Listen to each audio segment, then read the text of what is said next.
India اور Canada کے درمیان سفارتی کشیدگی نے شدت اختیار کر لی ہے۔ وجہ ہے سکھوں کی علیحدہ وطن یعنی آزاد خالصتان کی تحریک کے ایک اہم شخصیت ہردیپ سنگھ نجر کا کینیڈا میں قتل۔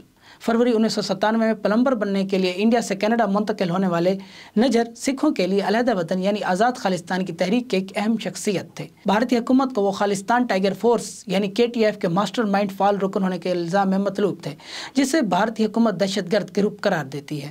1980 اور 90 کی دہائی کے اوائل میں بھارتی پنجاب میں انڈین حکومت اور سکھ علیحدگی پسندوں کے درمیان مسلح تصادم دیکھنے میں آیا تھا۔ شورش کے خلاف کریک ڈاؤن کے دوران نجر کے بھائی کو بھارتی پولیس نے گرفتار کر لیا تھا، جس کے بعد 1995 میں نجر خود بھی گرفتار ہو گئے۔ اسی دوران انہوں نے پولیس کو رشوت دی، اپنے بال چھوٹے کیے اور کینیڈا فرار ہو گئے۔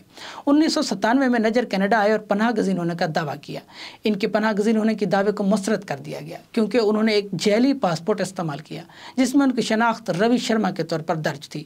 11 دن بعد نجر نے کینیڈا کے صوبہ برٹش کولمبیا کی ایک خاتون سے شادی کر لی، جس نے انہیں اپنے شریک حیات کے طور پر نقل مکانی کرنے کے لیے اسپانسر کیا، مگر ایک بار پھر امیگریشن حکام نے اسے سہولت کی شادی قرار دے کر نجر کی درخواست مسترد کر دی۔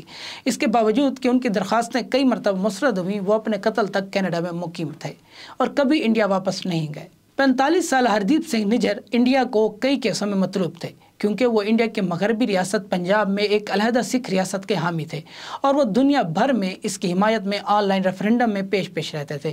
انہوں نے دنیا بھر کا سفر کیا اور خالصتان پر ریفرنڈم اور انڈیا میں سکھ مخالف تشدد کو نسل کشی کے طور پر تسلیم کرنے کا مطالبہ کیا۔ 2014 میں انڈین وزیر اعظم نریندر مودی کے اقتدار سنبھالنے کے چند ماہ بعد انڈین حکام نے نجر کے وارنٹ گرفتاری جاری کیے تھے۔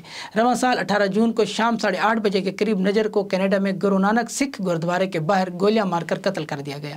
کینیڈا کے سکھ برادری میں ان کے قتل پر غم و غصہ پایا جاتا ہے۔ اس کی بنا پر کینیڈا اور انڈیا کے درمیان سفارتی عملے کی بے دخلی کا معاملہ چل رہا ہے اور دونوں ممالک نے ایک دوسرے کے سفارتکاروں کو بے دخل کر دیا ہے۔ کینیڈا اور انڈیا کے تعلقات میں تلخی کے درمیان کینیڈا کی حکومت کی طرف سے تجارتی معاہدے پر بات چیت بھی کھٹائی میں پڑتی دکھائی دے رہی ہے۔ تقریباً ایک دہائی کے بعد دونوں ممالک کے درمیان آزاد تجارتی معاہدے پر بات چیت میں پیش رفت ہوئی تھی۔ اس معاہدے کے حوالے سے دونوں ممالک کے درمیان مذاکرات کے 6 دور ہو چکے ہیں۔ ایسے معاہدوں کے تحت دونوں ممالک باہمی تجارت کے زیادہ تر اشیاء پر ڈیوٹی کو نمایاں طور پر کم یا ختم کر دیتے ہیں۔